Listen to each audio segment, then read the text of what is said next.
लेकिन जैसे जैसे समय बीतेगा वैसे वैसे स्थिति और साफ होती हुई नजर आएगी। बिल्कुल, जैसा कि अभी प्रदुम आप बात कर रहे थे, वाराणसी को हम ले लें, और वाराणसी सबकी हॉट सीट है, और हॉट सीट तो कई सारे हैं उत्तर प्रदेश में। लेकिन चलिए, अगर बात करते हैं जिस तरीके से आप वाराणसी सीट की बात कर रहे थे, तो तीसरी बार वहां से प्रधानमंत्री नरेंद्र मोदी चुनावी मैदान में है। 2014 में देखा प्रचंड बहुमत से जीत दर्ज की, 2019 में, और 2024 में अब देखना होगा कि हैट्रिक लगा पाएंगे या नहीं। लेकिन अभी रुझान आने शुरू हो गए हैं, हमारा टैली भी अब धीरे धीरे आगे बढ़ता हुआ नजर आ रहा है।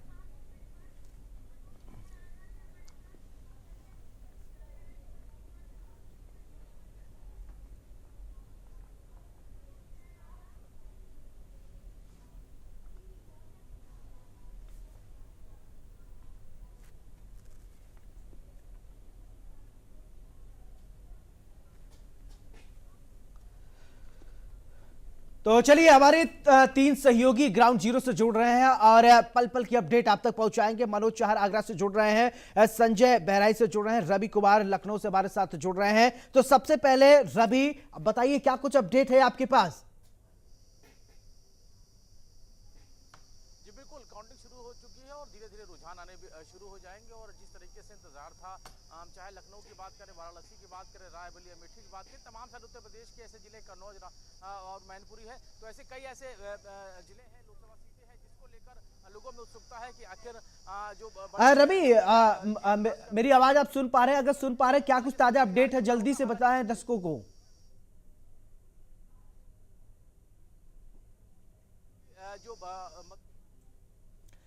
चलिए, रवि आपकी आवाज नहीं आ पा रही है। मनोज चाहर के पास चलते हैं, आगरा। मनोज, क्या कुछ जानकारी आपके पास, अपडेट करें जल्दी।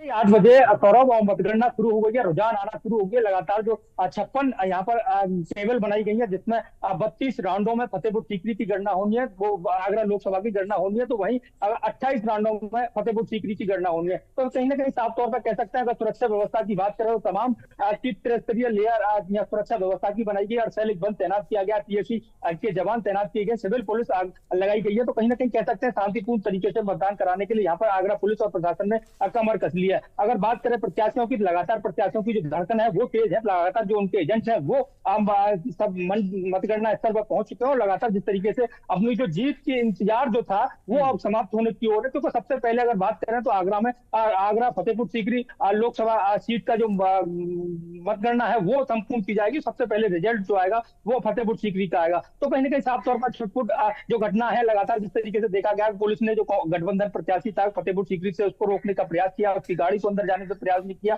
पुलिस और प्रत्याशी में नोकझोंक हुई। तो कहीं ना कहीं छुटपुट घटनाओं को देखते हुए लगातार जिस तरीके से प्रत्याशी और एजेंट है वो एक्टिव तरीके से नजर लगाए हुए, सीसीटीवी और ड्रोन कैमरे से निगरानी यहाँ की जा रही है। लगातार जो आगरा पुलिस कमिश्नर है वो मॉनिटरिंग पूरी कर रहे हैं। लगातार पुलिस फोर्स के जवान तैनात है, इंटेलिजेंस में सादा वर्दी में यहाँ लोग तैनात कर दिए गए, ऐसे लोगों को चिन्हित किया गया। ठीक है संजय, आपके पास क्या कुछ अपडेट है, बताएं जल्दी।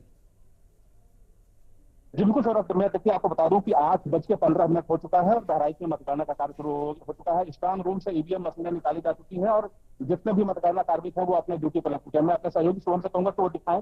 ये देखिए मेरे पीछे यही जो है मतगणना का पूरा स्थल है जो चारों तरफ से ढका हुआ है। इसी के अंदर मतगणना का कार्य किया जा रहा है। यहाँ पे आप देख सकते हैं किस तरीके से सुरक्षाकर्मी तैनात किए गए हैं। ऐसे में साफ तौर पर कहा जा सकता है कि चुनाव आयोग की जो भी नियम है, चुनाव आयोग का जो भी गाइडलाइन है और उसी के तहत जो है मतगणना का कार्य किया जा रहा है। देखिए आपको मैं दिखाऊं कि आप इधर देख सकते हैं किस तरीके से मतगणना हो रही है। और सबसे बड़ी बात यह है कि जिस तरीके से चुनाव आयोग ने सख्त तेवर अपनाते हुए साफ तौर पर कहा था कि किसी भी कीमत पर कोई भी वायलेंस बर्दाश्त नहीं किया जाएगा। ऐसे में 3 लेयर सुरक्षा के बीच ये मतगणना का कार्य किया जा रहा है। बहराइच में अगर हम बात करें तो बहराइच में 2 प्रत्याशी आमने सामने हैं, आनंद गौड़ भाजपा से और रमेश गौतम सपा गठबंधन से। इन दोनों के बीच कांटे की टक्कर देखी जाएगी। हालांकि अभी तत्काल कुछ ही देर, चलिए ठीक है, राजधानी लखनऊ में किस तरीके का हलचल है? रवि हमारे सहयोगी जुड़े। रवि, जल्दी से अपडेट करें, क्या कुछ जानकारी आपके पास?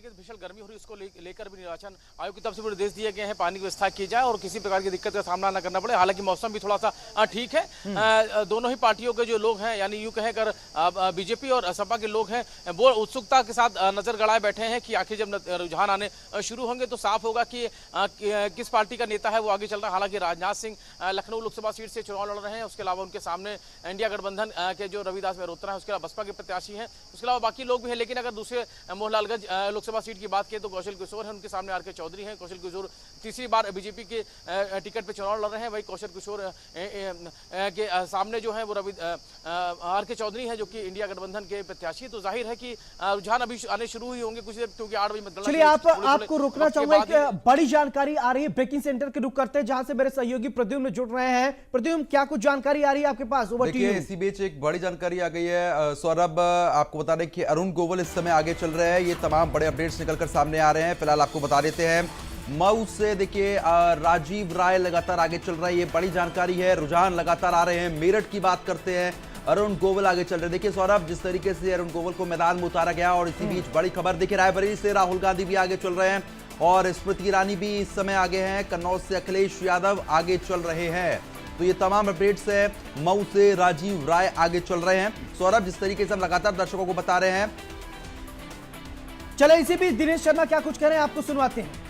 मैं समझता हूं जो दगा दग बोल रहे थे आदरणीय राहुल जी, तो उनके साथ उनको लग रहा है कि इस बार दगा ही हो गया है। और निश्चित रूप में मोदी जी के प्रति जो जनता का उत्साह का समाचार सर्वे में दिखा है, वही मैं समझता हूँ यहाँ पे इस समय दिख रहा है। और जैसे जैसे जिलों जिलों से समाचार प्राप्त हो रहे हैं कि जो भी बैलेट्स के वोट्स आए हैं और जो यहाँ पर जिस प्रकार से जो ईवीएम की पेटी मतदान की खुल रही हैं, भाजपा कार्यकर्ताओं में ज़बरदस्त जोश है और सबकी निश्चिंतता है कि इस बार विजय का तीसरी बार नया रिकॉर्ड बनेगा। और नेहरू जी के बाद लगातार तीसरी बार प्रधानमंत्री बनने वाले आदरणीय नरेंद्र मोदी जी अब की जो तीसरा कार्यकाल होगा उसमें ज़रूर कोई बहुत बड़े जो काम शेष हैं उनको वो संपादित करेंगे।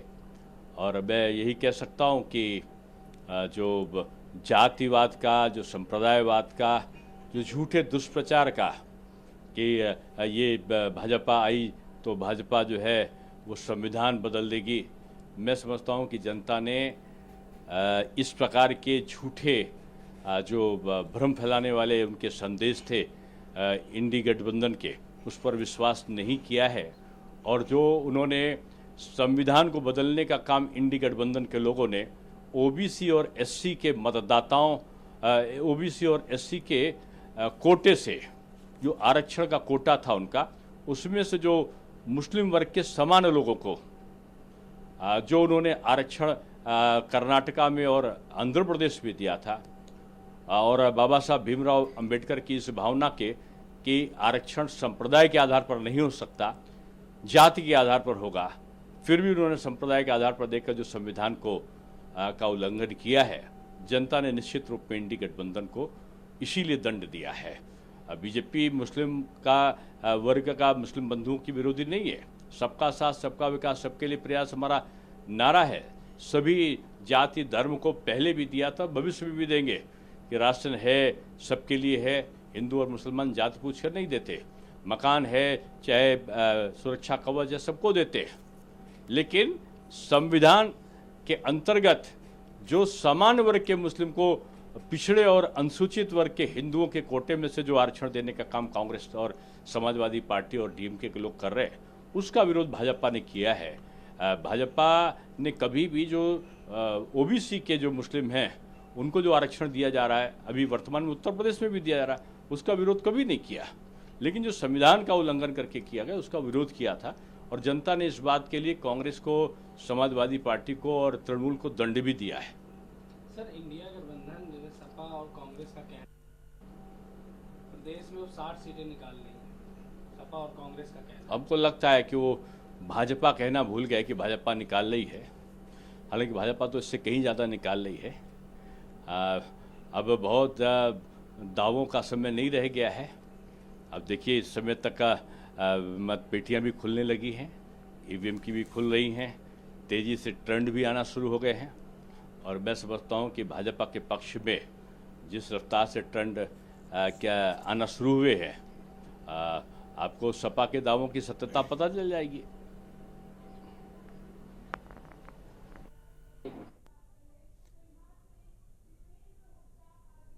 हमारे मतगणना स्थल पर पहुंच चुके हैं और हम ये सब देख रहे हैं कि जिस ढंग से चुनाव हुआ है, भारतीय जनता पार्टी गठबंधन, राजग गठबंधन प्रचंड बहुमत के साथ 80 की 80 सीटों पर विजयश्री हासिल करेगा। सर, विपक्ष एग्जिट पोल को लेकर लगातार निशाना साध रही है। कभी बीजेपी देखिए, आप जानते हैं कि जो विपक्ष है वो डिरेल्ड है, आधारहीन है, निरर्थक बातें करते हैं। विपक्ष के लोगों के पास कोई नीति एजेंडा नहीं है, जनता ने इन्हें बुरी तरह नकार दिया है।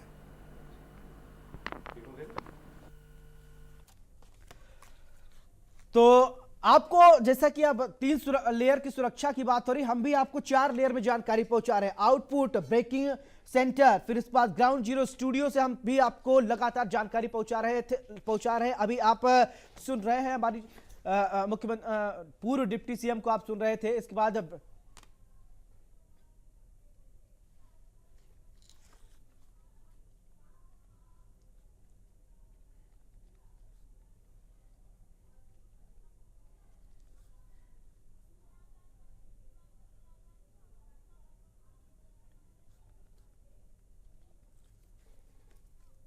तो हमारे साथ अमित जुड़ रहे हैं प्रयागराज से और अनिल जुड़ रहे हैं अयोध्या से।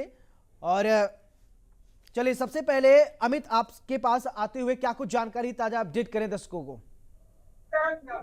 बिल्कुल, मतगणना जो है कह सकते हैं वो शुरू हो चुकी है। बैलेट पेपर की जो है वो मतगणना शुरू हो चुकी है। करीबन 9 बजे से जो उसके रुझान आने शुरू हो जाएंगे। तो जैसे जैसे समय शुरू हो गया है वैसे वैसे जो प्रत्याशी हैं उनके घर से निकल गए हैं।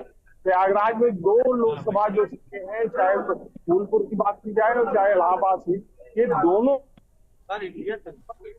जो लोकसभा सीटें उसकी मतगणना हो रही है। भदोही जो लोकसभा सीट है जी, तो 2 विधानसभाएं भदोही की लगती है, प्रतापपुर, एक खटिया विधानसभा। चलिए राजधानी लखनऊ का रुख करते हैं। ठीक है, राजधानी लखनऊ का रुख करते हैं। रवि कुमार हमारे साथ जुड़े हैं। रवि, क्या कुछ जानकारी आपके पास अपडेट करें।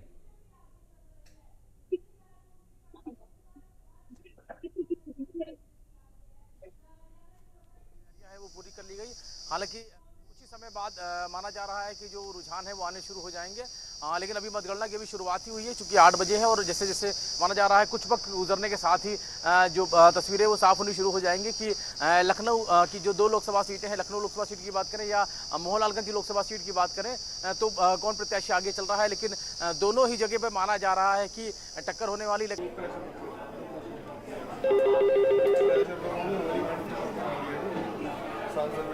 ये रख लीजिए अपना। चलिए प्रिया, आपको अब अयोध्या लेके चलते हैं। राम की नगरी अनिल मिश्रा हमारे साथ जुड़े हैं। अनिल, क्या कुछ जानकारी है आपके पास।